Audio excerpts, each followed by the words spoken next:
अस्सलामुअलैकुम वरहमतुल्लाहि वबरकातुहू। Dear students, कैसे हैं आप? उम्मीद है खैरियत से होंगे। तो आज हमारा लेक्चर नंबर 14 है इलेक्ट्रॉनिक्स का, और आज हमने स्टडी करनी है measurement of ripple in rectifier circuit. तो जैसे मैंने आपको शुरू में जो है ये बात बताई थी कि जब हम रिपल फैक्टर की बात करते हैं तो रिपल फैक्टर एक्चुअली हमारे पास कहाँ से आता है? रिपल फैक्टर जो एसी के कुछ कंपोनेंट्स हैं। बेसिकली रेक्टिफिकेशन का काम क्या है? बेसिकली रेक्टिफिकेशन का काम ये है कि वो एसी को डीसी में कन्वर्ट कर देती है। लेकिन वो जो एसी डीसी में कन्वर्ट होती है, चाहे वो हाफ वेव रेक्टिफायर हो या कोई फुल वेव रेक्टिफायर हो, तो उसमें कुछ ना कुछ रिपल्स जो एसी के हैं वो मौजूद रहते हैं। यानी कि कुछ फ्लक्चुएशन जो एसी की हैं वो डीसी के साथ आ जाती हैं। तो अब हमने इस टॉपिक के अंदर जो है वो हमने मेजर करना है कि ये जो रिपल्स एसी के आते हैं रेक्टिफायर सर्किट में, इनकी मेजरमेंट हम किस तरह कर सकते हैं।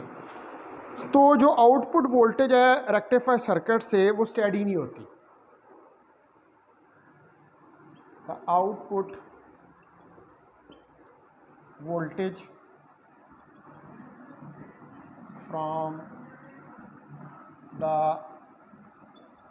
Rectifier circuit is not steady. वो स्टेडी नहीं होती, यानी कि स्मूथ नहीं होती वो जो है। And has varying components superimposed and having varying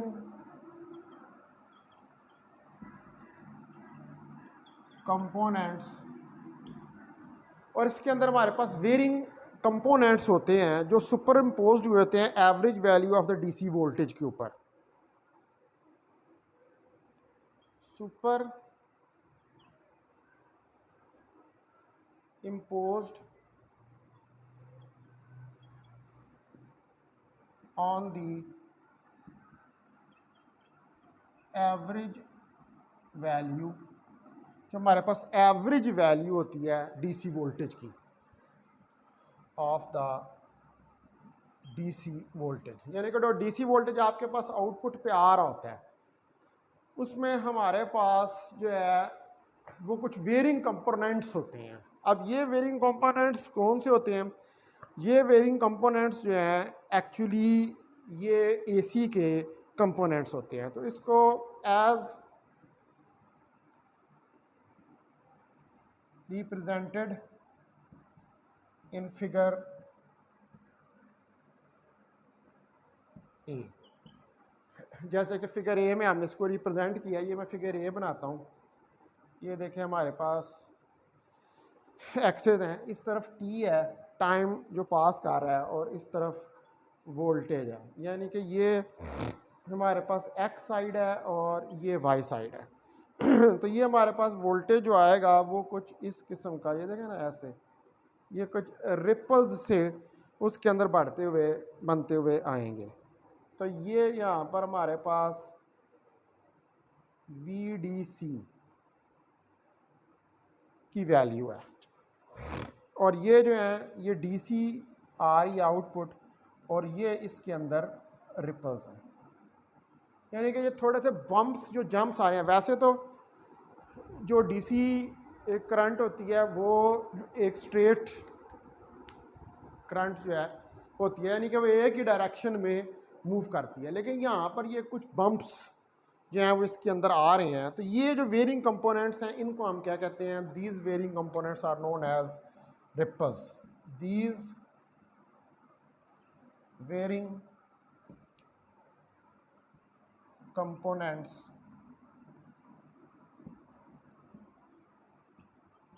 are known as ripples. तो ये जो वेरिंग कंपोनेंट्स हैं इनको हम रिपल का नाम देते हैं। तो ये जो फिगर ए है ये क्या है? ये बेसिकली रिप्रेजेंट कर रही है रिपल ऑन डीसी वोल्टेज। यानी कि डीसी वोल्टेज पे जो हमारे पास रिपल्स आ रहे हैं, एसी के जो कंपोनेंट्स आ रहे हैं, ये फिगर ए जो है ये उनको रिप्रेजेंट जो है वो कर रही है। अब ये जो सच वेरिएशंस जो हैं जो हमारे पास रह जाती हैं फ्रॉम द एसी सप्लाई, इनकी जो फ्रिक्वेंसी है ये 60 से 120 हर्ट्ज फ्रिक्वेंसी तक की होती हैं और ये अपीयर होते हैं in an amplifier output as a noise, यानी कि ये नॉइज़ है, एक फ्लक्चुएशन आ रही हैं। ये क्या है, ये बेसिकली ये नॉइज़ को रिप्रेजेंट कर रही हैं, ये फ्लक्चुएशंस जो है।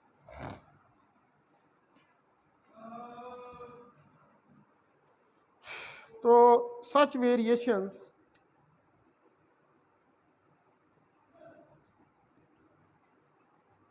इस तरह की जो वेरिएशंस हैं from the AC supply, AC supply से ये जो इस किस्म की वेरिएशंस आपके पास आ रही हैं एसी सप्लाई से, इनकी जो फ्रिक्वेंसी होती है वो 60 से 120 हर्ट्ज तक होती है। एज हैविंग फ्रीक्वेंसीज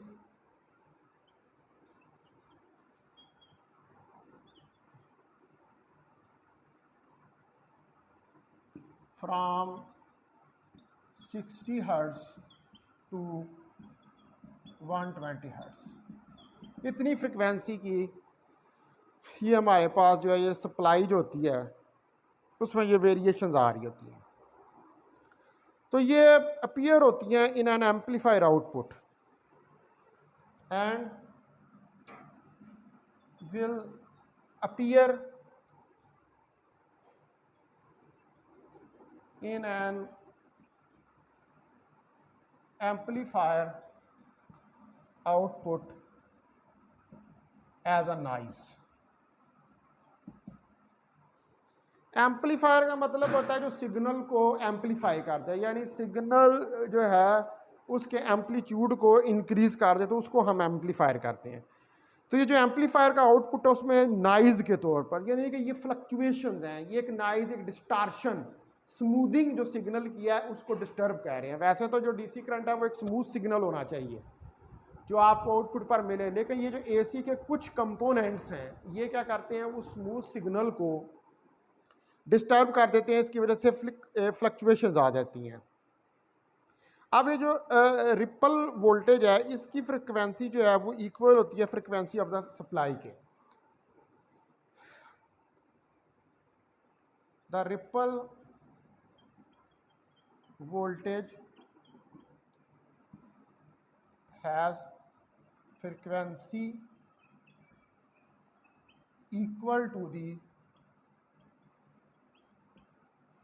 तो ये जो रिपल वोल्टेज है इसकी फ्रिक्वेंसी जो है वो इक्वल होती है to the frequency of supply, जो हमारे पास सप्लाई की फ्रिक्वेंसी है, जो एसी से जो आप सप्लाई दे रहे हैं, रिपल वोल्टेज की फ्रिक्वेंसी उसके बराबर होती है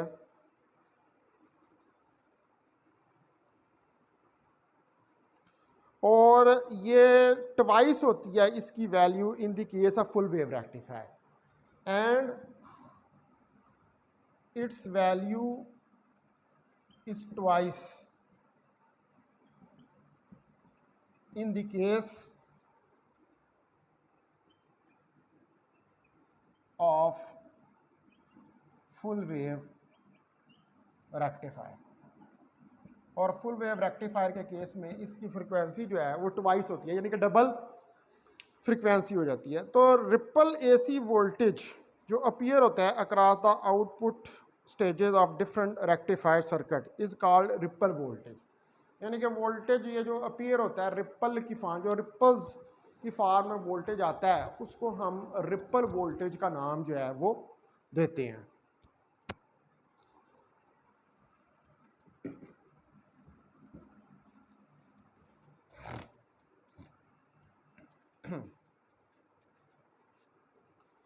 तो ripple as a voltage, ripple as a voltage appears, तो ये रिपल जो है ये एज ए वोल्टेज अपीयर होता है अक्रॉस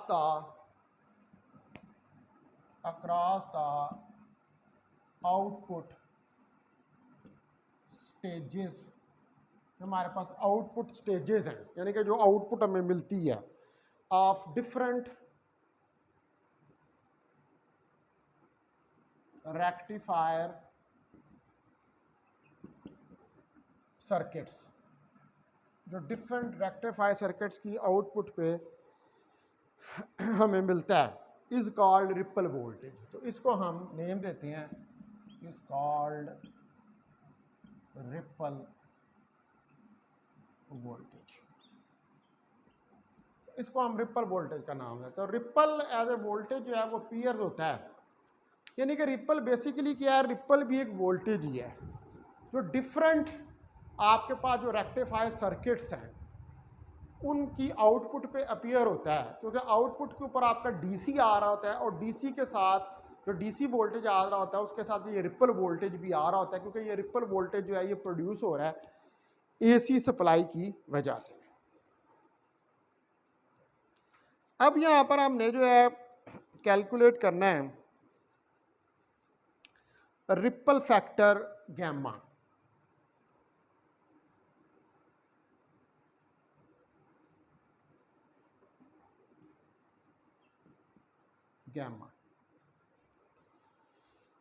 तो हमारे पास ये जो रिपल फैक्टर गैमा है ये बेसिकली इसको हम कैसे डिफाइन करेंगे कि जो अमाउंट है रिपल की रेक्टिफाई सर्किट में वो आउटपुट जो है वहाँ पर मेजर की जाती है बाय रिपल फैक्टर। ठीक है, यानी कि आउटपुट जब हम मेजर करते हैं तो किससे करते हैं, वो रिपल फैक्टर से आप मेजर जो है उस आउटपुट को आप करते हैं। तो द अमाउंट ऑफ रिपल, अब हमारे पास जो अमाउंट है रिपल की इन रेक्टिफायर सर्किट में, यानी कि कितना रिपल जो है प्रोड्यूस हो रहा है रेक्टिफायर सर्किट आउटपुट में, क्योंकि रिपल जो है वो आपको आउटपुट के ऊपर मिलता है। कितना अमाउंट, कितना रिपल, यानी कि कितनी फ्लक्चुएशन, कितनी डिस्टॉर्शन, कितना नॉइज जो है वो आ रहा है आउटपुट के अंदर इज मेजर्ड, उसको हम मेजर करते हैं is measured by the ripple factor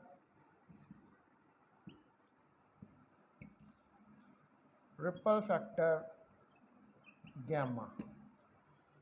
तो इसको हम रिपल फैक्टर गैमा की मदद से मेजर करते हैं, और ये जो गैमा है इसको हम डिफाइन करते हैं, इट इज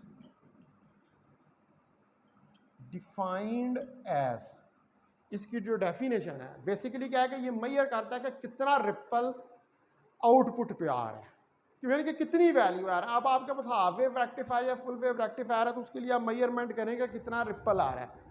हाफ वेव से रिपल ज़्यादा आएगा और फुल वेव से रिपल जो है वो कम आएगा, क्योंकि उसमें एक डायोड है वो एक हाफ को करता है, ये दो डायोड लगे होते हैं फुल में वो दो को करते हैं।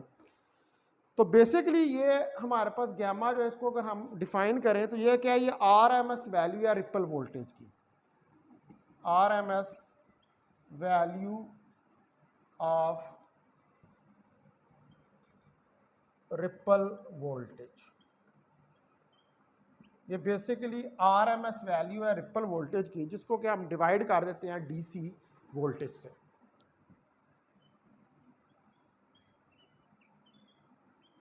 ठीक है जी, इसको डिवाइड कर देते हैं हम डीसी वोल्टेज से, यानी कि जो आरएमएस वैल्यू जो है उसको हम कैलकुलेट करते हैं इस केस के अंदर। यानी कि जब आपने रिपल फैक्टर कैलकुलेट करना है तो आपको जो रिपल वोल्टेज है उसकी आरएमएस वैल्यू निकालनी पड़ेगी, और वो आरएमएस वैल्यू जो आप रिपल वोल्टेज की निकालेंगे तो उसको आप डीसी वोल्टेज, यानी कि आउटपुट के ऊपर जो आप डीसी वोल्टेज मिल रहा है उससे डिवाइड कर देंगे तो आपको पता लग जाएगा कि कितना रिपल का फैक्टर जो है वो सर्किट के अंदर आ रहा है, वो चाहे वो हाफ वेव से आप कर रहे हैं या आप फुल वेव से उसको स्टडी कर रहे हैं। तो अब परसेंट जो है इसकी रिपल की, कि कितने परसेंट रिपल जो है वो सर्किट के अंदर आ रहा है, एंड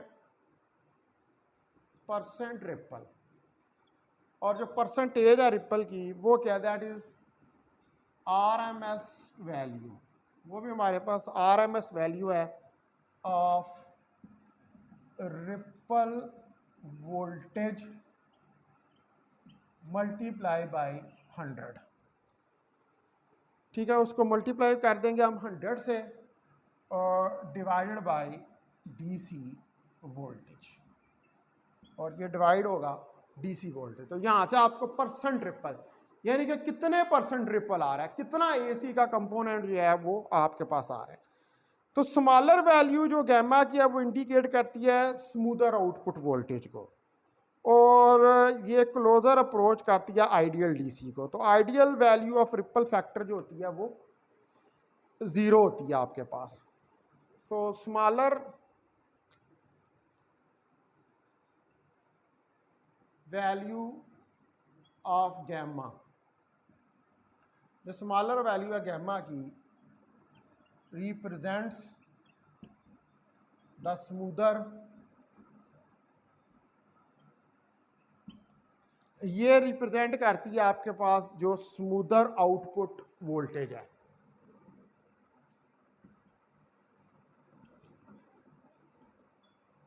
ठीक है जी, स्मूदर आउटपुट वोल्टेज को रिप्रेजेंट करती है, यानी कि अगर कम वैल्यू गैमा होगी तो कम रिपल्स होंगे, आपके पास स्मूदर आउटपुट वोल्टेज आएगा, और ये अप्रोच करेगा एंड अप्रोच टूवर्ड्स, और ये फिर अप्रोच करेगा towards ideal DC, ideal DC के टूवर्ड। मतलब जितना स्मूदर होगा उतनी ज़्यादा आइडियल DC होगी हमारे पास, जो रिपल्स के बगैर होगी। तो जो आइडियल वैल्यू है, आइडियल DC की वैल्यू जो है रिपल के लिए,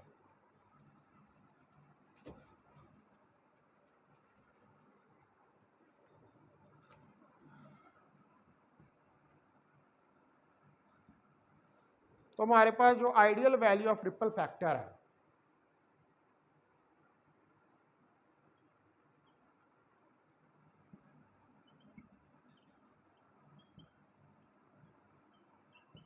दैट इज इक्वल टू 0। ये जो आइडियल वैल्यू है आपके पास रिपल फैक्टर की, ये 0 के बराबर है। ठीक है, हमारे पास 0 के बराबर का मतलब है कोई रिपल नहीं आ रहा, बिल्कुल स्मूथ DC है, उसमें AC के कोई कंपोनेंट्स जो हैं वो मौजूद नहीं है, और इजीली जो है वो आप उसको कैलकुलेट जो है वो कर सकते हैं। अब इसकी जो मेजरमेंट करने का तरीका है कि हम कैसे जो है वो मेजरमेंट इसकी करेंगे रिपल फैक्टर की, यानी कि कैसे सर्कल लगाएंगे और किस तरह हम रिपल फैक्टर जो है उसको मेजर करेंगे। तो नेक्स्ट है हमारा पार्ट इसका मेजरमेंट।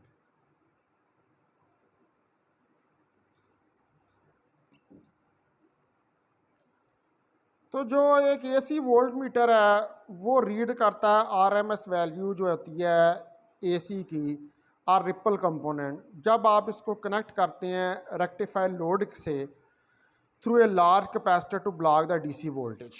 ठीक है, तो वोल्ट मीटर बेसिकली क्या होता है, वोल्ट मीटर वो डिवाइस है जो वोल्टेज को मेजर करती है। तो आप इसको क्रॉस 2 पॉइंट्स लगा देते हैं जब, तो ये उन पॉइंट के क्रॉस जो पोटेंशियल डिफरेंस या वोल्टेज होता है उसको मेजर करता है। तो एन AC वोल्ट मीटर, तो एक AC वोल्ट मीटर जो है will read the RMS value. तो ये जो AC वोल्ट मीटर है ये RMS वैल्यू को रीड करेगा ऑफ द AC और रिपल कंपोनेंट, या जो AC का रिपल कंपोनेंट होगा, ये AC वोल्ट मीटर उसकी RMS वैल्यू को रीड करेगा, मेजर करेगा। When connected to the rectifier when connected to the rectifier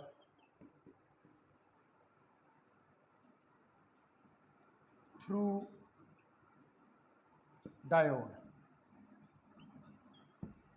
ठीक है, जब आपने इसको कनेक्ट किया हुआ रेक्टिफायर के साथ through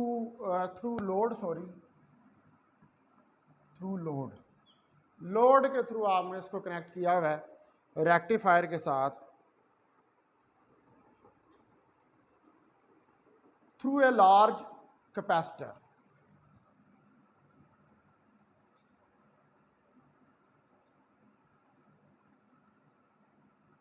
through a large capacitor, एक लार्ज कैपेसिटर भी यहाँ पर आपने कनेक्टेड किया हुआ है to block the DC voltage. अब कैपेसिटर का काम क्या, कैपेसिटर डीसी को नहीं गुजरने देता, to block the DC voltage. Capacitor जो है उसमें से एसी गुजर जाती है लेकिन उसके अंदर से डीसी नहीं गुजरती, तो इसलिए हमने जो है यहाँ पर कैपेसिटर लगाया हुआ है ताकि वो ब्लॉक करे डीसी वोल्टेज को। तो अब जो डीसी वोल्टेज है इसको हम मेजर करेंगे। ठीक है, ये जो हमारे पास डीसी वोल्टेज है इसको हम मेजर करेंगे by DC volt meter connected across the load. ठीक है जी, तो द डीसी वोल्टेज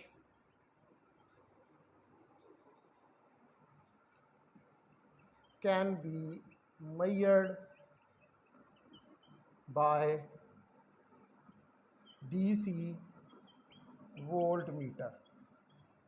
ठीक है, तो जो DC वोल्ट जो होगा इसको हम मेजर करेंगे DC वोल्ट मीटर से कनेक्टेड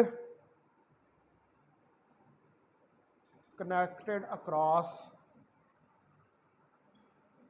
द लोड, जिसको कि आपने लोड जाहिर पता आउटपुट पे आपके पास डीसी वोल्टेज आ रहा है as shown in figure B below. ठीक है जी, अब मुझे इसकी सर्किट डायग्राम जो है वो बनानी पड़ेगी। तो हो क्या रहा है कि आपने पहले तो एक एसी वोल्ट मीटर लगाया जो रीड कर रहा है आरएमएस वैल्यू को, यानी कि कितना कंपोनेंट जो है वो एसी का आ रहा है आउटपुट के ऊपर। जब आपने इसको कनेक्टेड किया हुआ रेक्टिफायर के साथ थ्रू लोड और through a large capacitor to block the DC voltage. अब कैपेसिटर जाहिर बात है डीसी वोल्टेज को ब्लॉक कर देगा, तो जब कैपेसिटर डीसी वोल्टेज को ब्लॉक कर देगा तो आप डीसी वोल्टेज को फिर मेजर कर सकते हैं डीसी वोल्ट मीटर से। कैसे कि डीसी वोल्ट मीटर को कनेक्ट करा दें अक्रॉस द लोड। जाहिर बात है अब लोड के ऊपर ही जो है वो डीसी वोल्टेज आ रहा है, तो आप उसको लोड के अक्रॉस जो है वो कनेक्ट कर दें, तो आप वहाँ पर फिर डीसी वोल्ट मीटर के ज़रिए जो है वो इसको डीसी वोल्टेज को मेजर कर सकते हैं। तो अब मैं इसकी सर्किट डायग्राम जो है वो बनाता हूँ।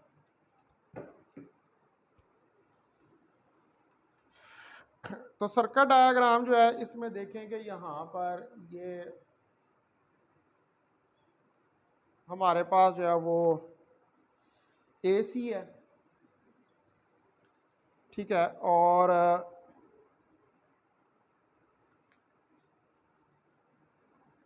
यहाँ पर हमारे पास ये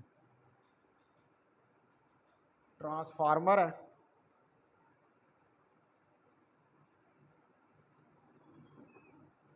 ये ट्रांसफार्मर है हमारे पास और इसके साथ एक डायोड लगा हुआ है इधर, ये ठीक है जी, और दूसरा डायोड जो है वो ये लगा हुआ है यहाँ पर। ये दो डायोड जो हैं वो लगे हुए हैं और इन दो डायोड्स को आप आपस में यहाँ पर हम कनेक्ट कर देते हैं और इसके आगे जो है वो ये यहाँ पर ये लोड जो है वो लगा हुआ है। और ये लोड जो है इसको आपने ग्राउंड किया हुआ है, ये लोड है, ठीक है। और ये लोड जो है ये ग्राउंडेड है। इसके आगे जो है हमारे पास वो लगा हुआ है VDC, ठीक है, यानी कि जो वोल्ट मीटर जो VDC को मेजर करेगा, ये VDC वोल्ट मीटर लगा हुआ है। इसके आगे हमारे पास VAC वोल्ट मीटर जो है वो लगा हुआ है, ठीक है। और यहाँ से आपके पास जो है वो कॉमन टर्मिनल जो है ये इस जगह से सेंटर टेप ट्रांसफार्मर का जो कॉमन टर्मिनल है ये आएगा, और इसको जो है वो आप इसके साथ मिला दें, ये सेंटर टेप ट्रांसफार्मर के कॉमन टर्मिनल को। तो आप इन डायोड्स को नाम दे दें। अच्छा, इधर जो है वो एक कैपेसिटर भी लगा हुआ है, ये सी, ये जो लार्ज कैपेसिटर हमारे पास सर्किट में लगा हुआ है जो डीसी वोल्टेज को ब्लॉक करेगा, ठीक है, ताकि हम डीसी वोल्टेज जो है उसको मेजर कर सकें। तो ये हमारे पास D1 डायोड होगा, ये हमारे पास D2 डायोड होगा, ठीक है जी। और इधर से आप AC सप्लाई दे रहे हैं, और ये एक सेंटर टेप ट्रांसफार्मर जो है वो लगा हुआ है।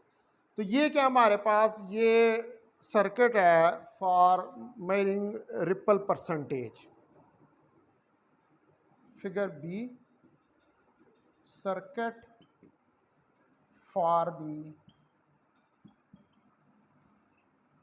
Measurement of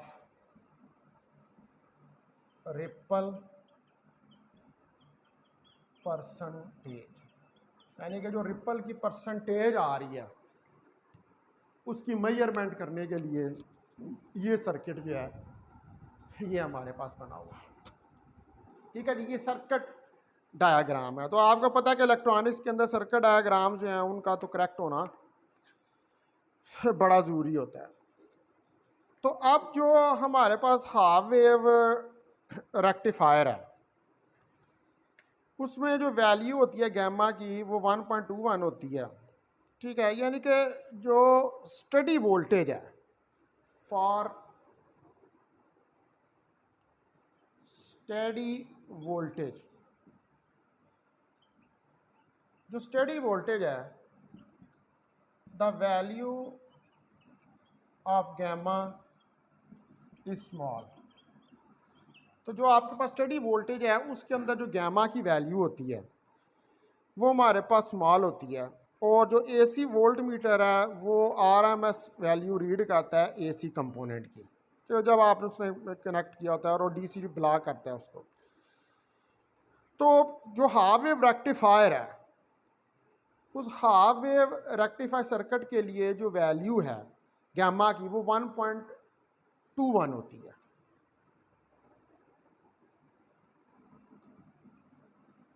in the half wave rectifier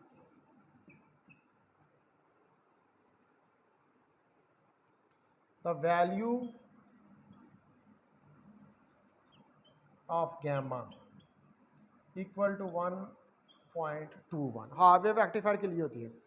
तो ये शो करता है कि ये जो AC का RMS root mean square component है आउटपुट वोल्टेज में वो 1.21 टाइम है as large as the DC voltage, ठीक है, यानी कि 1.21 वो लार्ज है as compare to the DC voltage.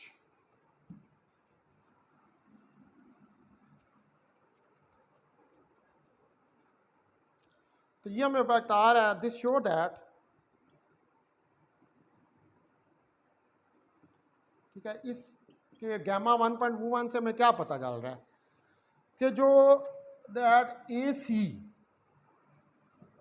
RMS component, जो AC के RMS कंपोनेंट्स हैं in the output voltage, output voltage के अंदर। ये हमें शो करता है कि जो एसी के आरएमएस यानी कि जो रिपल्स आ रहे हैं, जो कंपोनेंट्स आ रहे हैं आउटपुट वोल्टेज के अंदर, वो है इज 1.21 टाइम्स, 1.12 टाइम्स है as larger as the DC voltage. ठीक है जी, जो क्या 1.2 टाइम्स लार्जर है कि जितना डीसी वोल्टेज जो है वो लार्जर है। तो वी आर एम एस इसका मतलब है कि गैमा वी डी सी के बराबर है। इससे इस गैमा से, यानी कि ये गैमा जो है ये हमें बता रहा है कि ये कितने टाइम्स जो है लार्जर है। तो फुल वेव रेक्टिफायर जो है गैमा की वैल्यू जो है वो 0.48 होती है in case of full wave rectifier. The value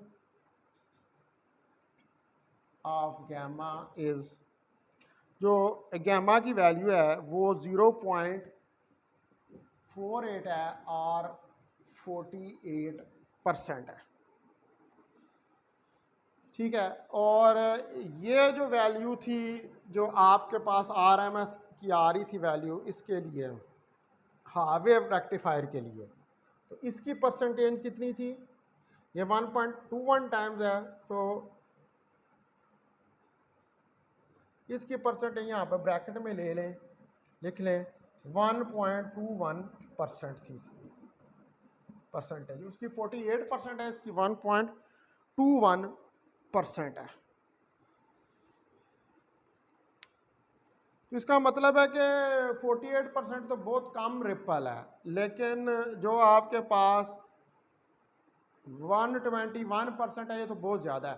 तो हाफ वेव रेक्टिफायर जो है वो जो आउटपुट के ऊपर आपको सिग्नल देता है वो ज़्यादा प्यूरिफाइड सिग्नल नहीं होता, लेकिन जो सिग्नल आपको फुल वेव रेक्टिफायर से मिलता है चूँकि उसकी परसेंटेज 48% है और जो हाफ वेव रेक्टिफायर्स की 121% है, तो 48% तो 121% से बहुत कम है। तो इसका मतलब है कि फुल वेव रेक्टिफायर किसी हद तक जो है वो सर्किट को के रेक्टिफिकेशन के बाद जो डीसी वोल्टेज होता है उसके अंदर जो एसी का कंपोनेंट होता है उसको किसी हद तक वो कम कर देता है। लेकिन जो मोस्ट इलेक्ट्रॉनिक इंस्ट्रूमेंट्स हैं उनके अंदर जो टॉलरेंस है, टॉलरेंस वैल्यू रिपल फैक्टर की, वो 0.005 से 0.005 तक रहती है, यानी कि 0.5% से 0.005% तक रहती है। तो ये रिक्वायरमेंट शो करती हैं कि रेक्टिफायर सर्किट जो है उनको मज़ीद स्मूथिंग जो है उसकी ज़रूरत है। तो जो सर्किट जो होता है जो कि आप यूज़ करते हैं इन रिपल्स को रिमूव करने के लिए, उसको हम कहते हैं फिल्टर सर्किट। ठीक है, और ये फिल्टर सर्किट जो होता है इसकी मदद से हम रिपल्स को रिमूव करते हैं और मज़ीद जो डीसी है उसको स्मूथ जो है वो कर लेते हैं।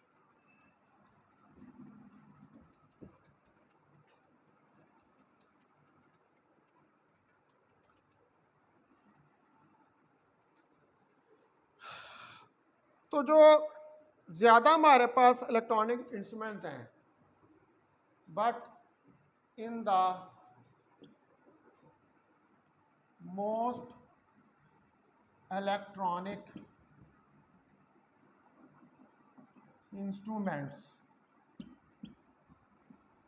The tolerance value of ripple factor gamma. Tolerance का मतलब होता है कोई एरर जिसके अंदर थोड़ा बहुत किसी एक वैल्यू के आगे पीछे थोड़ा बहुत एरर आ रहा हो तो उसको टॉलरेंस कहते हैं। तो वो रिपल फैक्टर की कितनी है? इज 0.005 से लेकर टू 0.0005 इतनी जो टॉलरेंस है वो होती है, यानी कि ये और 0.5% और 0.05% 0.005%। ज़्यादा इंस्ट्रूमेंट्स के अंदर इतनी होती है।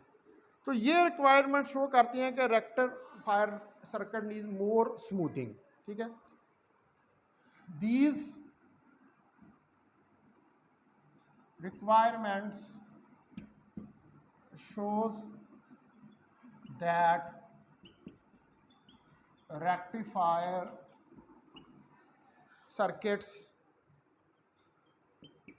needs more smoothing। तो जो रेक्टिफायर सर्किट है उनको ज़्यादा स्मूथिंग की ज़रूरत है, क्योंकि ये 0.5% और 0.05% ये तो बहुत कम है, और पीछे आपने हाफ वेव रेक्टिफायर के लिए 121% निकाल लिया और फुल वेव रेक्टिफायर के लिए 48% निकाल ली। तो इसका मतलब है कि जो मोस्ट के अंदर हमारी रिक्वायरमेंट है वो तो बहुत कम है, जो हाफ वेव और फुल वेव रेक्टिफायर। तो इसके लिए फिर हमें ज़्यादा इन सर्किट्स को स्मूथ करना पड़ेगा। तो सर्किट जो इस्तेमाल होता है, सर्किट जो इस्तेमाल होता है रिमूव करने के लिए, the circuit which is used to remove the ripples, यानी कि वो सर्किट के जो रिपल्स को रिमूव करने के लिए इस्तेमाल होता है, is called filter circuit, filtration.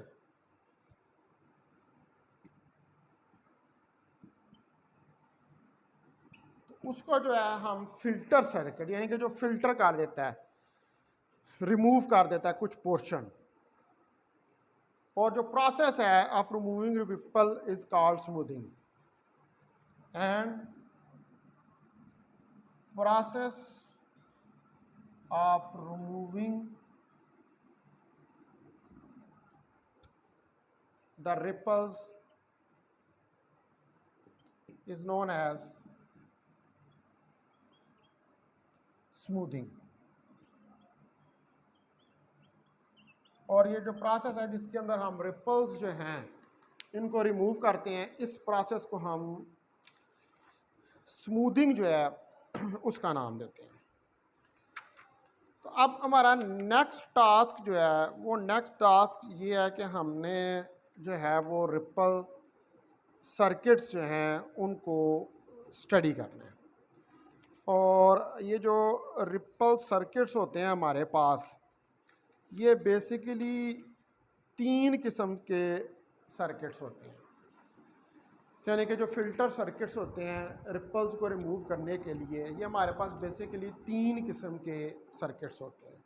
तो अब नेक्स्ट जो है वो हमने स्टडी करना है फिल्टर सर्किट्स को। हमारा नेक्स्ट टॉपिक जो है कि अब कैसे हम फिल्ट्रेशन करेंगे इस एसी के कंपोनेंट की, जब आपके पास फुल वेव या हाफ वेव रेक्टिफायर जो है वो कनेक्टेड है।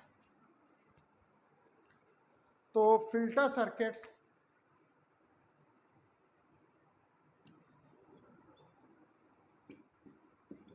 तो जो फिल्टर सर्किट्स हैं बेसिकली जो circuit the circuit which is used to remove unwanted, जो कि इस्तेमाल होता है अनवांटेड कंपोनेंट और रिपल को रिमूव करने के लिए, इज कॉल्ड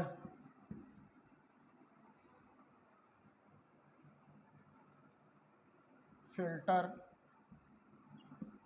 सर्किट। यानी कि वो सर्किट के जिसकी मदद से आप जो अनवांटेड एसी का कंपोनेंट आ रहा है, वो जो अनवांटेड एसी का कंपोनेंट है वही बेसिकली क्या कर रहा है, वो रिपल जो है उसको प्रोड्यूस कर रहा है। यानी कि वही रिपल्स आ रहे हैं, तो उनको ख़त्म करने के लिए, रिमूव करने के लिए हमें जो सर्किट यूज़ करना पड़ता है उसको कहते हैं फ़िल्टर। हमारे पास अब बहुत सारे सेवरल फ़िल्टर सर्किट्स होते हैं, लेकिन यहाँ पर हम 3 मेन फ़िल्टर सर्किट्स जो हैं उनको यूज़ करेंगे। We use several filter circuits. ठीक है, हमारे पास बहुत सारे फिल्टर सर्किट्स होते हैं, लेकिन में जो तीन मेन इंपॉर्टेंट हैं वो हैं ए नंबर पर कैपेसिटर फिल्टर सर्किट। ये सबसे ज़्यादा फेमस फिल्टर सर्किट है। दूसरे के ऊपर हमारे पास पाई फिल्टर सर्किट, और सी में है हमारे पास पाई आर फिल्टर सर्किट। तो ये तीन किस्म के जो हैं ये हमारे पास फिल्टर सर्किट्स जो हैं वो होते हैं, जिनको हम यूज़ करते हैं इस डीसी को स्मूथ करने के लिए। यानी कि रिप्पल को रिमूव करने का जो प्रोसेस होता है उसको हम क्या कहते हैं, उसको हम कहते हैं डीसी को रिमूव करना। तो सॉरी, एसी को रिमूव करना। तो एसी को रिमूव करने के लिए ये तीन किस्म के सर्किट्स जो हैं इनको इस्तेमाल जो है वो किया जाता है। तो आप इसमें सबसे पहले फिर हम जो स्टडी करेंगे वो हम स्टडी करेंगे कैपेसिटर फिल्टर सर्किट के। तो फर्स्ट वन हम फिर स्टडी करते हैं।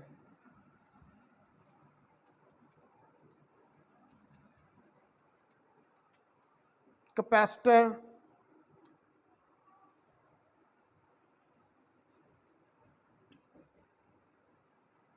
फिल्टर सर्किट, यानी कि इन तीन में से पहला जो सबसे फेमस है उसको कैपेसिटर फिल्टर सर्किट जो है उसका नाम दे दें। तो जो हमारे पास है कैपेसिटर फिल्टर सर्किट, इसमें कैपेसिटर जो है वो यूज़ होता है रिमूव करने के लिए रिपल्स को। तो इन capacitor filter circuit the capacitor is used to remove the ripples। तो कैपेसिटर जो है वो इस्तेमाल होता है रिपल्स को रिमूव करने के लिए। अब हमारे पास जो कैपेसिटर फिल्टर सर्किट है वो हम देखते हैं फुल वेव रेक्टिफायर के साथ। ठीक है, a capacitor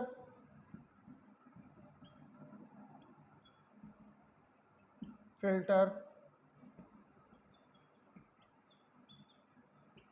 with full wave rectifier is shown in figure A। अब मैं यहाँ पर ये सर्किट डायग्राम ड्रा करता हूँ इसकी कैपेसिटर फिल्टर सर्किट जो है इसकी।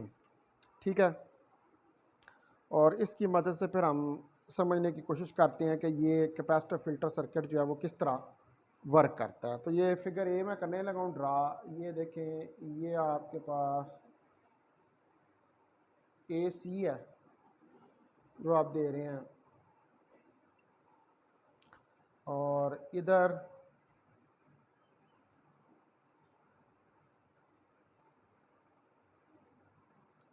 हमारे पास सेकेंडरी वाइंडिंग है।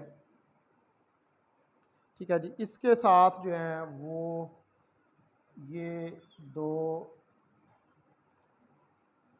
डायोड जो हैं वो लगे हुए हैं। इसके साथ मिला दें आप। ठीक है, उसके बाद जो है आगे ले जाएं सर्किट को, यहाँ पर आगे लेके जाएं तो इधर एक कैपेसिटर इस जगह पर लगा हुआ है। ठीक है, ये कैपेसिटर जो है इसको आप कनेक्ट करेंगे जो कॉमन टर्मिनल है सेंटर टेप ट्रांसफार्मर का उसके साथ। ठीक है जी। उसके बाद ये कैपेसिटर लगा हुआ है और इसके आगे ये इधर जो है ये एक रेजिस्टेंस है, लोड रेजिस्टेंस आर, जिसके अक्रॉस आपको VDC जो है वो मिलेगा। तो अब ये पोर्शन जो है हमारे पास, ये वाला पोर्शन, ठीक है, ये वाला पोर्शन जो है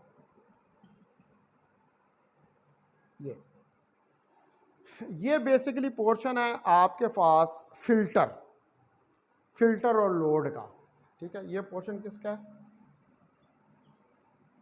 फिल्टर एंड लोड। ये फिल्टर और लोड का आपके पास जो है वो पोर्शन है।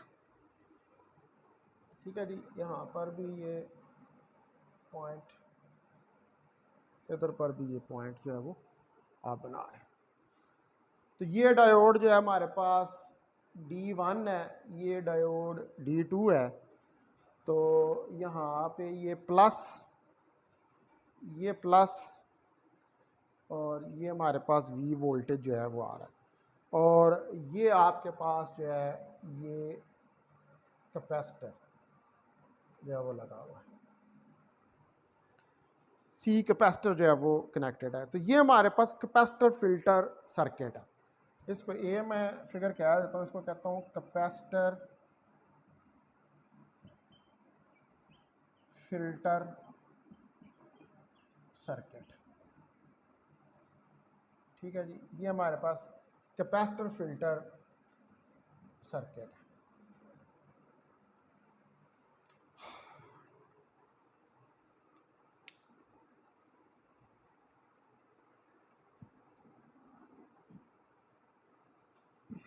अब जो इस सर्किट को अगर हम देखें तो हमारे पास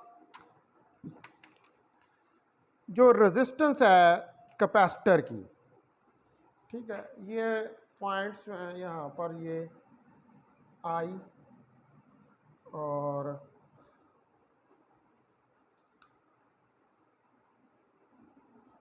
इसके बाद ये पॉइंट जो है इसका भी,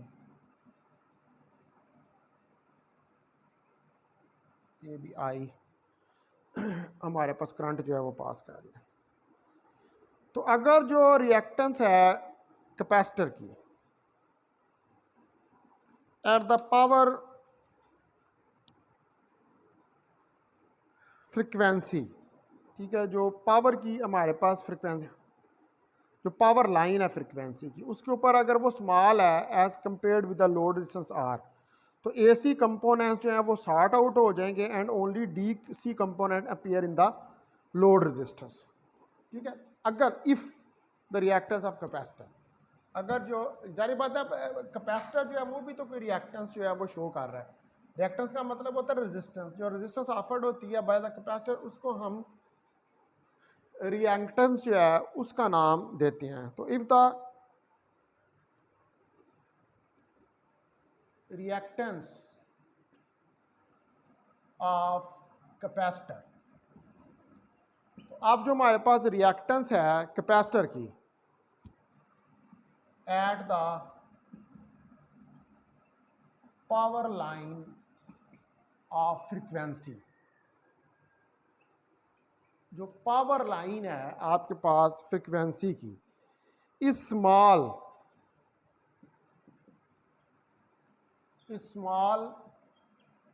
कंपेयर्ड टू द, अगर ये रिएक्टेंस जो है पावर लाइन के ऊपर स्मॉल है compare to the load resistance are,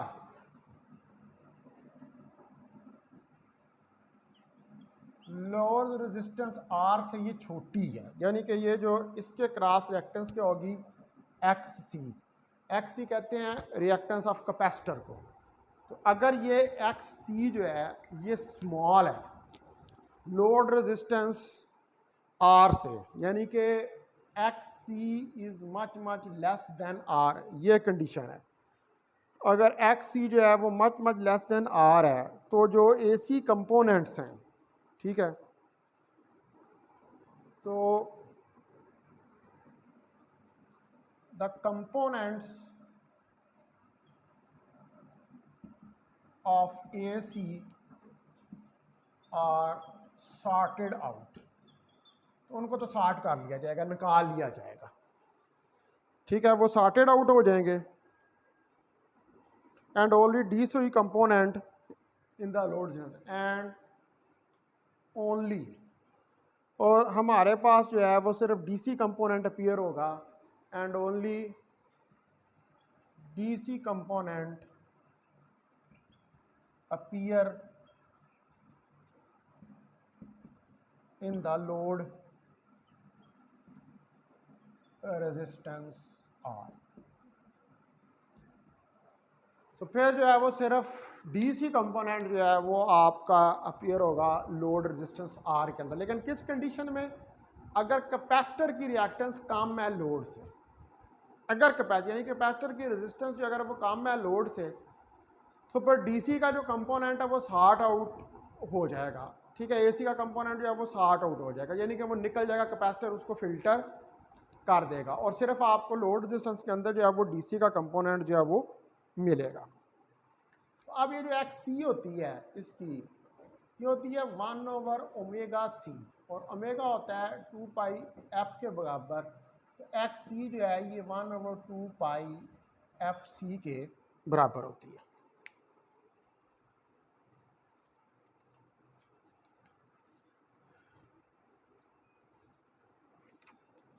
ठीक है डियर स्टूडेंट्स,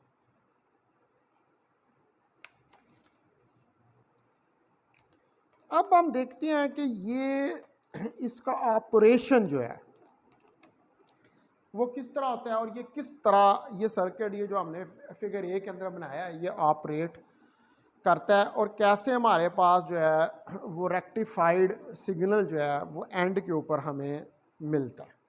तो अब नेक्स्ट जो है वो हमने इस चीज़ को स्टडी करना है, ठीक है जी, कि यानी कि फिर हम उसकी कुछ कैलकुलेशन जो है वो करके देखेंगे। तो इसमें पहली बात यह है कि जो इसका ऑपरेशन है,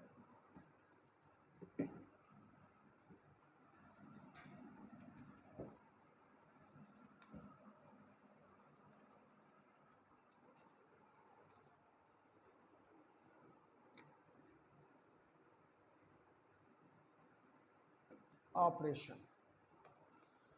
तो जो एक्शन है कैपेसिटर फिल्टर का, इसको हम अंडरस्टैंड कर सकते हैं by examining the waveform in figure B. तो एक और मैं फिगर बनाता हूँ उसके अंदर, तो जो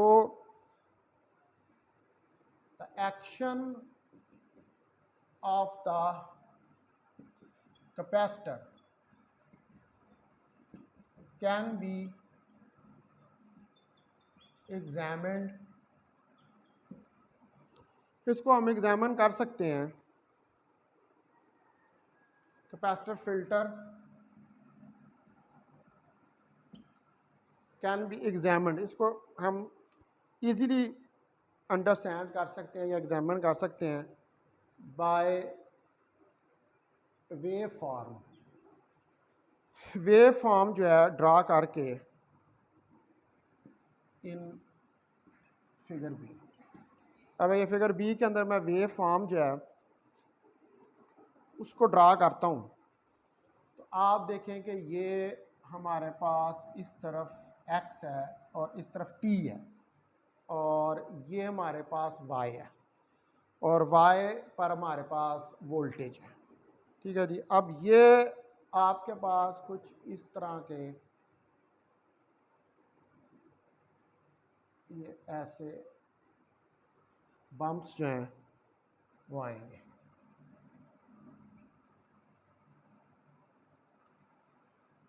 ठीक है, ये कुछ इस किस्म के आपके पास AC के रिपल्स जो हैं वो आ जाएंगे, ठीक है। तो अगर आप इनको देखें तो यहाँ पर जो VDC है हमारे पास, यानी कि इधर से एक ये सीधी लाइन अगर मैं ड्रा कर दूँ, तो ये जो स्ट्रेट लाइन जा रही है ये VDC आउटपुट वोल्टेज की है।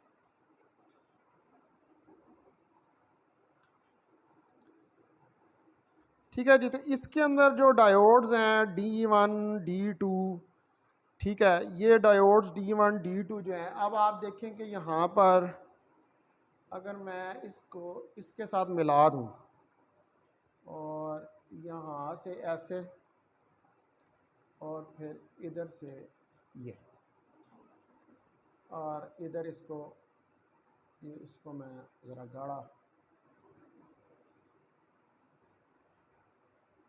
शेडेड रीजन जो है वो बना देता हूँ। तो ये हमारे पास यहाँ पर D1 है, ठीक है। उसके बाद फिर इसी तरह ये जो पीक आ रही है इधर, इससे एक लाइन खींचें यहाँ पर और यहाँ से इसको यूँ खींचें और इधर लें। इधर भी हमारे पास ये जो शेडेड रीजन है, ठीक है, ये हमारे पास D2 है, ठीक है। तो ये जो वोल्टेज आ रहा है इस तरफ, ये वाला, ये जो सॉलिड लाइन है, ये क्या है, ये VC है, ठीक है जी। ये जो सॉलिड लाइन आ रही है इस तरफ, ये एरो जिससे हम, ये VC है आपके पास, ठीक है। और उसके बाद हमारे पास जो ये यहाँ तक ये VM, इस जगह तक हमारे पास ये VM मैक्सिमम वोल्टेज जो है आ रहा है। तो इसके ऊपर एक ये लाइन अगर मैं ड्रा करूं और इसके नीचे एक ये लाइन मैं ड्रा करूं, तो ये हमारे पास जो है ये VR वोल्टेज है, ठीक है जी। तो यहाँ पर आपके पास ये T1 है, ठीक है जी, π/2, ये मैक्सिमम जो है वो π/2 के ऊपर, और इधर भी ये आपके पास T2 है। तो ये हमारे पास जो है ये फिगर B है, और ये फिगर B बेसिकली क्या रिप्रेजेंट कर रही है, ये है फिगर B, और ये फिगर B रिप्रेजेंट कर रही है action of a capacitor filter circuit, ठीक है। ये क्या है, action of capacitor filter circuit. ये जो कैपेसिटर फिल्टर सर्किट है, ये उसका जो एक्शन है उसको डिस्क्राइब कर रही है ये फिगर, ये जो हमने बनाई है फिगर B, ठीक है जी। तो जब वो टाइम जब रेक्टिफाइड आउटपुट जो है वो इंक्रीज होती है, तो कैपेसिटर जो है वो चार्ज होता है to the rectified output potential, और हमारे पास जो एनर्जी है उसको हम सॉर्ट कर लेते हैं कैपेसिटर के अंदर। तो कैपेसिटर जो है वो पीक वैल्यू VM तक जो है वो चार्ज हो जाता है ऑफ द रेक्टिफायर वोल्टेज के, ठीक है जी। अब मैं इसको इस फिगर को जो है वो इसका ऑपरेशन जो है, ठीक है, इस फिगर के मुताबिक जो ऑपरेशन है उसको डिस्क्राइब करने लगा।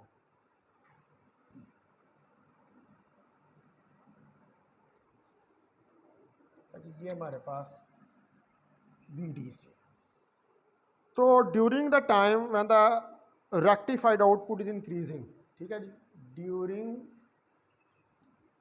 The time when the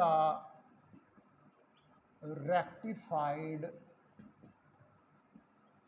output is increasing, वो टाइम के जिसके अंदर रेक्टिफाइड आउटपुट जो है वो इंक्रीज हो रही है, the capacitor is charging to the active rectifier output, the capacitor is charging to the rectifier output. तो कैपेसिटर जो है वो फिर क्या करेगा, वो चार्ज हो रहा होगा रेक्टिफायर आउटपुट तक, रेक्टिफायर आउटपुट पोटेंशियल तक। ठीक है, ज़ाहिर बात है जब रेक्टिफाइड आउटपुट इंक्रीज हो रही है तो उसका मतलब है कि जो उसके आगे जो कैपेसिटर लगा हुआ है वो चार्ज हो रहा है। कैपेसिटर क्या होता है, चार्ज आता है तो वो चार्ज होना शुरू हो जाता है, और जब चार्ज देना बंद कर देते हैं तो फिर वो डिस्चार्ज होना शुरू हो जाता है। And energy sorted in the capacitor, and energy is sorted in the capacitor. और कैपेसिटर के अंदर जो होता है एनर्जी उसको सॉर्ट आउट कर लिया जाता है, यानी कि कैपेसिटर जो है उसके अंदर एनर्जी जो है वो sorry and energy stored in the capacitor, और एनर्जी जो है वो कैपेसिटर के अंदर स्टोर हो जाती है। आपको पता है कि कैपेसिटर जो है ज़ाहिर बात वहाँ पर एक इलेक्ट्रिक फील्ड इस्टेब्लिश हो जाती है चार्जेस की वजह से। तो जब इलेक्ट्रिक फील्ड इस्टेब्लिश हो जाती है चार्जेस की वजह से, तो वो इलेक्ट्रिक फील्ड जो है वो बेसिकली एक एनर्जी है, और वो एनर्जी जो है वो कैपेसिटर के अंदर फिर स्टोर हो जाती है। द कैपेसिटर जो है फिर is charge to the peak value of V M of the rectifier voltage. अब कैपेसिटर जो है वो चार्ज हो जाता है, द कैपेसिटर विल चार्ज। ठीक है, अब कैपेसिटर यानी कि कैपेसिटर जितना चार्ज हुआ है, कितना चार्ज हुआ है, to the peak value charge to the peak value of V M of rectified voltage. V M जो वैल्यू है रेक्टिफाइड वोल्टेज की वहां तक चार्ज हो जाता है। अच्छा, अब वो टाइम के जस्ट जिसके अंदर ये तो टाइम था कि जब रेक्टिफाइड आउटपुट जो है वो इंक्रीज हो रही थी, लेकिन अब इसका दूसरा पार्ट कि जब हमारे पास रेक्टिफायर आउटपुट जो है वो डिक्रीज करना जो है वो शुरू कर दे। ठीक है, तो अब मैं ये फिगर जो हैं इनको मिटा देता हूँ, अगर मुझे कहीं ज़रूरत पड़ी आगे तो फिर ड्रा कर लेंगे।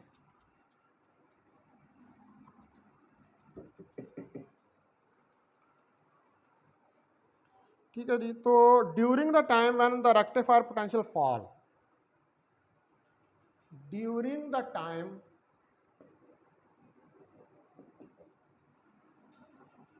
व्हेन द रेक्टिफायर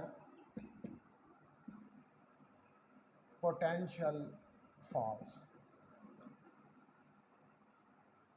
तो वो टाइम के जब रेक्टिफायर पोटेंशियल जो है वो फॉल करता है तो कैपेसिटर क्या करता है, बिगिंस टू डिस्चार्ज। जब बढ़ रहा था तो चार्ज हो रहा था, अब जब फॉल कर रहा है तो the capacitor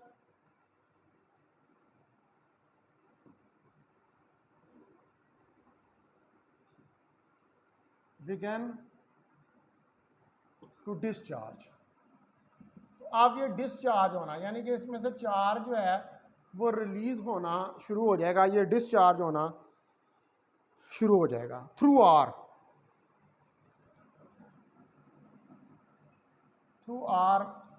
and delivered the energy to the load. और ये क्या करेगा कि फिर एनर्जी जो है वो डिलीवर कर देगा लोड को। तो इस तरह जो पोटेंशियल है ये मेंटेन करेगा पोटेंशियल को at higher level for a longer period, thus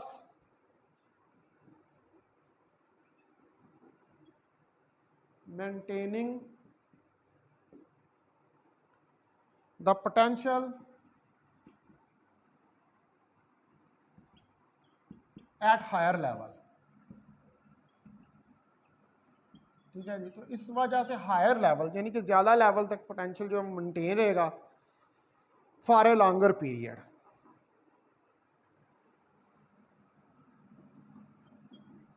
for a longer period, therefore ripples will decreased। इस वजह से रिपल्स जो हैं वो कम हो जाएंगे। ठीक है, यानी कि जब पहले तो चार्ज हुआ फिर डिस्चार्ज हुआ तो पोटेंशियल फॉल होगा, ये फिर क्या करेगा कि एनर्जी लोड को देगा। तो सारी बात एनर्जी क्या होती है, पोटेंशियल ही होता है। तो जब ये एनर्जी लोड को देगा तो एक हायर पोटेंशियल जो है उसको मेंटेन करेगा। तो जब ये हायर पोटेंशियल को मेंटेन करेगा तो फिर उस वजह से ये हायर पोटेंशियल मेंटेन होगा लॉन्गर पीरियड के लिए, और जो रिपल्स हैं वो उनकी वैल्यू जो है वो डिक्रीज़ हो जाएगी, यानी कि रिपल्स जो हैं वो कम होना शुरू हो जाएंगे। अच्छा जी, अब जो बेस्ट फिल्टरिंग एक्शन है वो है capacitor load resistance time constant RC, और इसको मस्ट बी ग्रेटर होना चाहिए the time of the AC signal, के जो RCF है मस्ट बी ग्रेटर देन 1। ठीक है, यानी कि जो RCF की वैल्यू है, यानी कि रेजिस्टेंस कैपेसिटर फ्रिक्वेंसी जो है, इसको हर सूरत में 1 से ग्रेटर होना चाहिए। तो for the best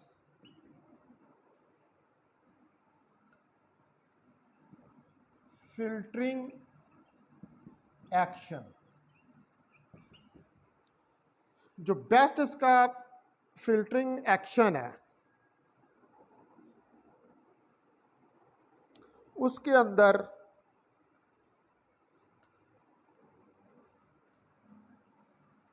the capacitor load resistance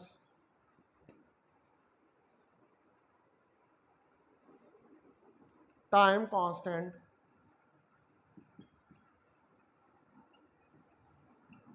RC,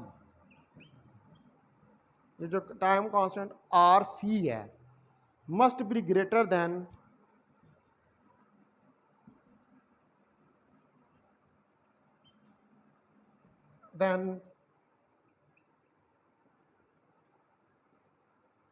the time period. तो इसको हर सूरत में ग्रेटर होना चाहिए than the time period of the AC signal,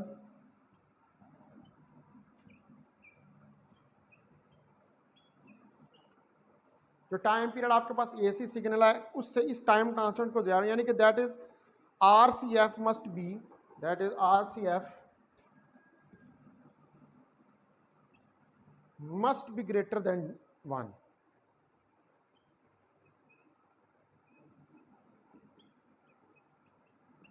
तो इसको हर सूरत में 1 से ज़्यादा जो है वो होना चाहिए। अगर ये 1 से ज़्यादा नहीं होगा तो फिर आप बेस्ट फिल्टर एक्शन जो है उसको हासिल नहीं कर सकेंगे कैपेसिटर से। ठीक है, यानी कि कैपेसिटर से आपको, तो ये जो RCF है इसको हर सूरत में, इसको RC सर्किट जो है इसको इसकी वैल्यू हर सूरत में जिसका टाइम कांस्टेंट है इसकी 1 से ग्रेटर होनी चाहिए। तो अब जो आपका टाइम T1 है, इससे जो पीक वैल्यू है वो जो अभी हमने पीछे फिगर बनाई थी कि T1 से लेकर π/2 तक जो पीक वैल्यू आ रही थी। ठीक है, वो फिगर मैं फिर बना देता हूँ, ग्राफ जो है हमने मिटा दिया था।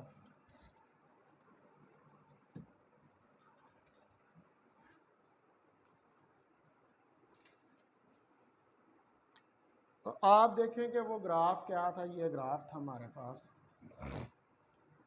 इस तरफ T था, इस तरफ V था, और ये कुछ इस तरह का ग्राफ जो है वो हमारे पास आ रहा था। ये तो यहाँ पर ये VDC आ रही थी, तो इधर हमारे पास ये लाइन थी। ठीक है, ये T1 था, और ये जो मैक्सिमम है यहाँ पर ये π/2 था। ठीक है, तो जब t1 से आप पीक वैल्यू पर जाते हैं at π/2 from t1 to the peak value of π/2, यानी कि t1 से जब आप पीक वैल्यू π/2 तक जाते हैं the diode D1 is forward biased. तो डायोड D1 जो है इज फॉरवर्ड बाइस्ड। तो डायोड D1 जो है वो फॉरवर्ड बाइस्ड है and the capacitor charges through D1 and the capacitor charges through D1। जाहिर बात है फॉरवर्ड बायस है तो करंट गुजर रही है, और जब करंट गुजरेगी तो कैपेसिटर जो है वो चार्ज होगा to the peak value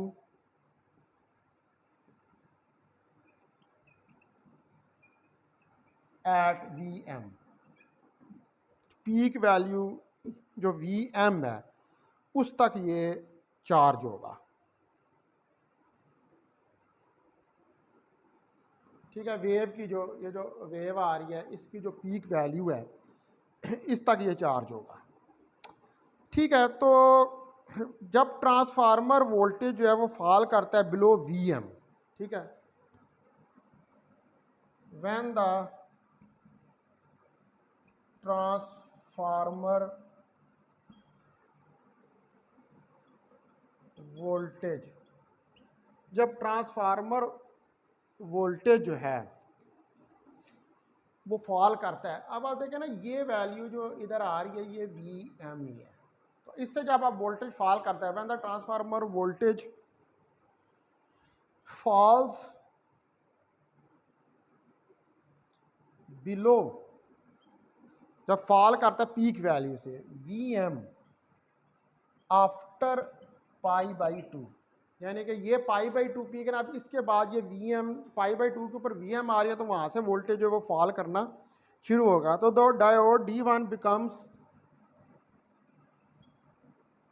the diode D1 becomes reverse biased. तो डायोड D1 जो है वो क्या हो जाएगा, वो रिवर्स बाइस हो जाएगा एंड कंडक्शन स्टॉप्स, और करंट रुक जाएगी एंड कंडक्शन स्टॉप्स, यानी कि फिर करंट जो है वो फ्लो करना बंद कर देगी, करंट जो है वो स्टॉप हो जाएगी। अब अगर कोई लोड रेजिस्टेंस जो है वो सर्किट से कनेक्टेड नहीं है, if no load resistance is connected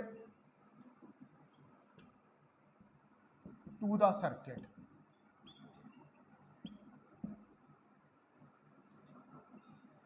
यानी कि अगर कोई लोड रेजिस्टेंस जो है वो कनेक्टेड नहीं है सर्किट के साथ, तो output voltage would remain at A DC level. The output voltage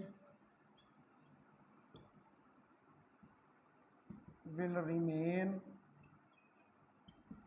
at DC level। तो फिर आउटपुट वोल्टेज जो है वो DC लेवल तक जो है वो रिमेन रहेगा, यानी कि DC लेवल तक रहेगा जब कोई लोड रेजिस्टेंस जो है वो आपने नहीं लगाई। सारी बात है लोड रेजिस्टेंस नहीं लगाई हुई तो फिर जो DC लेवल है उसके अंदर तो चेंज नहीं आएगी।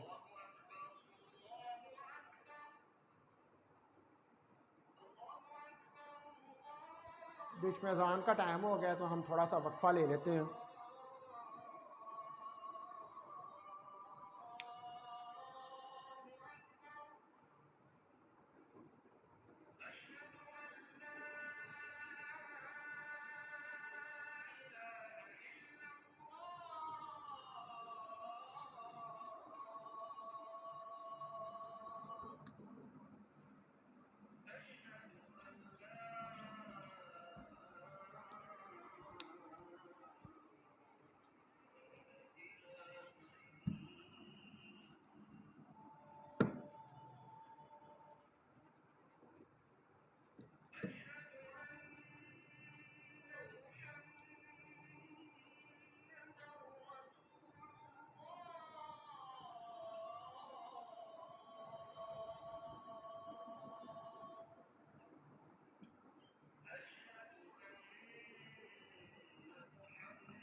तो स्टूडेंट्स दोबारा हम इनसे कंटिन्यू करते हैं। अगर कोई लोड रेजिस्टेंस नहीं कनेक्टेड है सर्किट में तो आउटपुट वोल्टेज तो फिर आपने डीसी लेवल पर ही रहेगा, यानी कि वो इक्वल रहेगा वीएम के। लेकिन अगर आप लोड रेजिस्टेंस को कनेक्ट कर देते हैं तो फिर कैपेसिटर जो है वो डिस्चार्ज करना शुरू कर देगा थ्रू आर, यानी कि आर से डिस्चार्ज होगा और इसका वोल्टेज जो है वो वीएम से फॉल करेगा, वीएम से फॉल करेगा तब तक जब तक कि वो टाइम T2 को रीच नहीं कर जाता और फिर दोबारा से वोल्टेज जो है वो राइज होना शुरू नहीं हो जाता।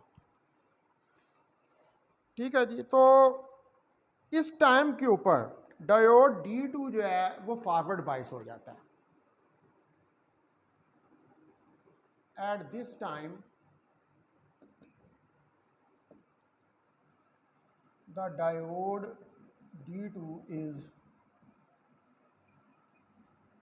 Forward biased. इस टाइम के ऊपर डायोड D2 जो है वो फॉरवर्ड बाइस्ड हो जाता है by an excess of transformer voltage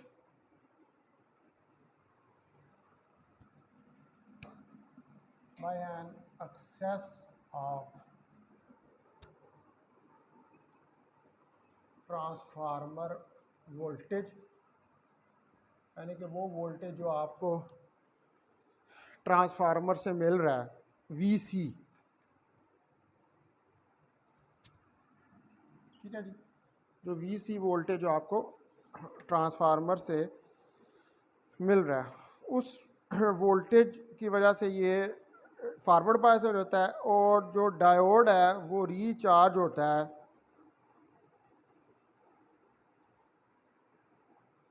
C को रीचार्ज करता है up to VM and this diode रीचार्जेस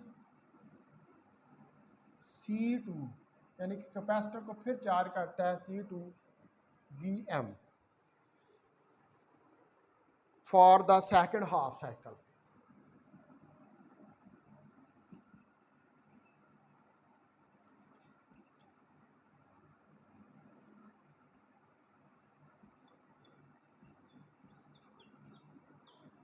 second half cycle के अंदर। ठीक है जी। आप जब ये T2 तक पहुंचा तो दोबारा D2 फॉरवर्ड बाइस हो जाता है। Excess of transformer voltage V जो है उससे फॉरवर्ड बाइस होता है और डायोड जो है वो रीचार्ज करता है दोबारा C को VM तक दूसरे हाफ साइकिल के अंदर। तो अब ये जो फॉल है VC के अंदर ये स्मॉल होगी during the discharge interval from π/2 to T2। ठीक है। जो π/2 से T2 तक जो है ये फॉल जो आएगा इसके अंदर।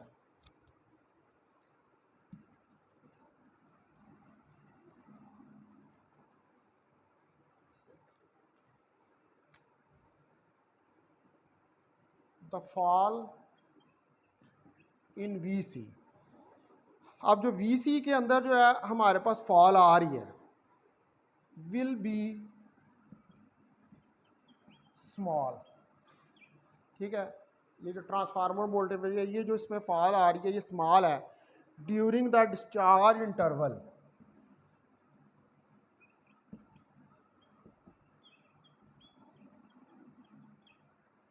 यानी कि वो इंटरवल जिसमें कैपेसिटर जो है वो डिस्चार्ज हो रहा है और वो डिस्चार्ज इंटरवल जो है वो कहाँ है फ्रॉम π/2 टू T2, यानी कि π/2 से T2 तक, π/2 से T2 तक यहाँ तक पहुँचने का डिस्चार्ज इंटरवल है। इतने में इस इंटरवल के अंदर कैपेसिटर जो है वो डिस्चार्ज करता है। If C and R are large, अगर if C and R are large, यानी कि C और R की वैल्यूज लार्ज हैं, यानी कि इनकी रिएक्टेंस रेजिस्टेंस और रिएक्टेंस जो है वो लार्ज हैं। इसका मतलब है कि रिपल जो है वो स्मॉल है। दिस मीन्स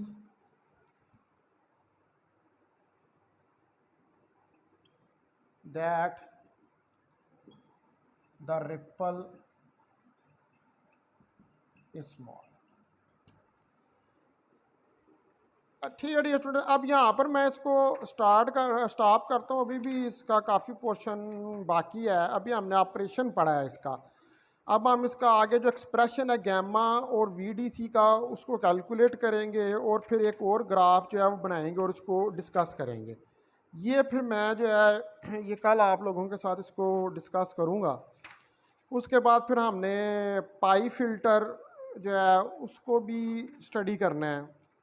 ठीक है, ये जो दूसरा फ़िल्टर मैंने लिखा था पाई फ़िल्टर, और उसके बाद फिर हमने पाई आर फिल्टर को भी स्टडी करना। तो hopefully we will try to complete this filters tomorrow. ठीक है, तो आज तक के लिए जो है वो आप इतना ही रखें, तो इंशाल्लाह कल फिर ये जो बकिया जो है मैं आपको करवाऊँगा। बहुत शुक्रिया आपका। अस्सलाम वालेकुम वरहमतुल्लाहि वबरकातुहू।